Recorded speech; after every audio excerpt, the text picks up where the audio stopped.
me show y'all a new tool. It's fairly new. The new age of taking over soldering. It's the Milwaukee press tool. And yeah, I'm old school. Waited a long time before we got one of these. Manufacturers that I talked to kept telling me, man, it's a good deal.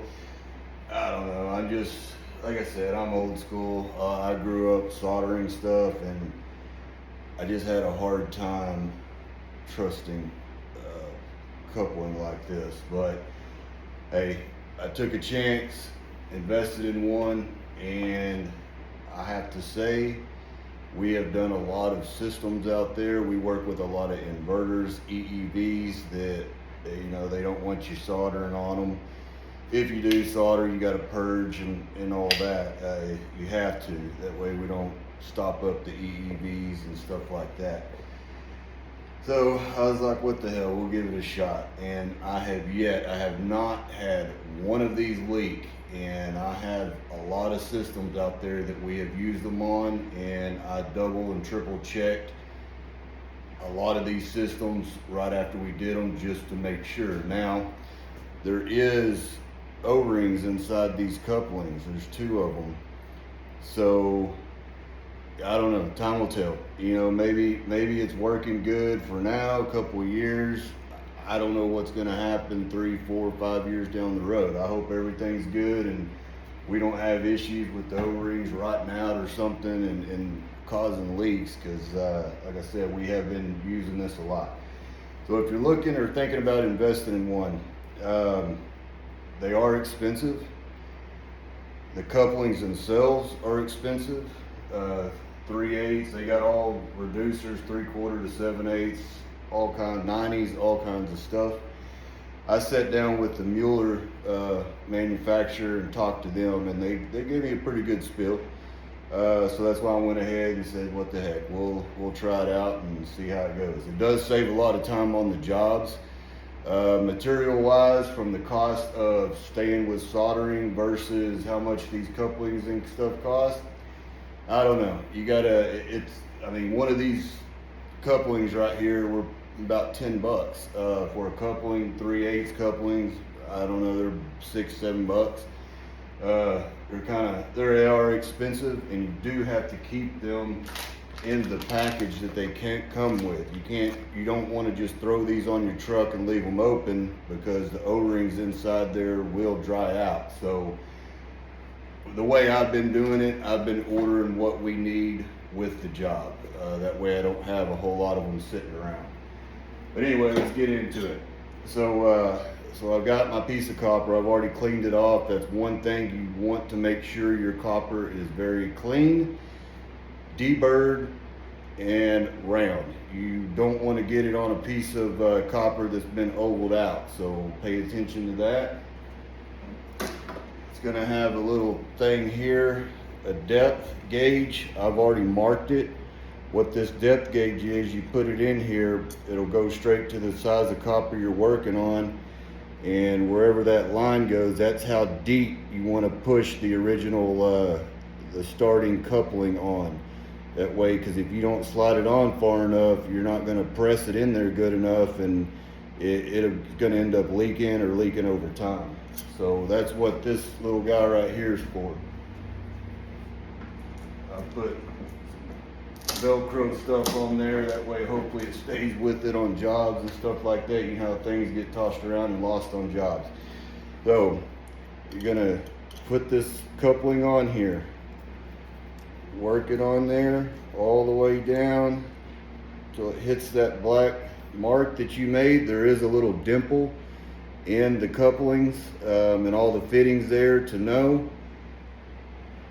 but it's a lot easier to make your mark so you know how deep it goes. Now the one I bought, they've got one that goes bigger. I bought one that goes from 1/4 inch copper all the way up to 7/8. So I'm working with 3/4 right now. I'm gonna take my 3/4 inch jaw right here, put it on here, lock it down, tighten it. There we go. Don't get your fingers in here. So let me see if I can get this for you. So you're gonna put your jaws in the tracks there. Make sure you're good. And then you're just gonna press the button here. You wanna hold it down for a little bit, let it start and let off. And it's gonna do it itself. So it just pressed the coupling, release the jaws itself, and now it's still on there. Open it up, and there you go. You got your pressed coupling on there. Not gonna come off. Put your other side on there, press it, and you're good to go. Like I said, I checked these up to 500 PSI, and I even did some testing before that on one at the shop. We soldered some copper together, put a coupling in there. I bumped that one all the way up to 650 PSI and let it set for 2 days before we actually started using this, and it held. It didn't drop at all. So I would say right now I'm a believer of it. Like I said, I have not done a job yet that we've had to cut one of these out and redo it. So yeah, and the time will tell with the O-rings. I mean, like I said, I'm just going off of what I know at this point. Very easy to use if you're not good at soldering. You know, if you're one of those guys that you just haven't got your soldering techniques down yet, you use a whole stick of seal floss to solder in a 3/8 coupling, or after you're done soldering, it looks like chewed up bubble gum around that sumbitch, then yeah, you might want to think about using one of these. But like I said, it is an investment. They're not cheap, so you would want to look at that beforehand. I don't know about any other brand other than the Milwaukee, so I don't have any experience with any of the other brands. I know there's one or two other brands out there. I don't know. I just know the Milwaukee has done very well for us. This is the same battery. I've charged this thing once, maybe twice. I haven't even used the extra battery. My kit came with the press tool itself, jaw sizes all the way from 1/4 inch to 7/8. In this case, got your depth marker here, extra battery, and the charger too. And this is 12 volt battery on this one. So yeah, so hopefully that'll help you out if you've been thinking about it, or wanting to talk to somebody who has used it before. It's worked good for us. So that ends that, and I'll wrap with you guys later.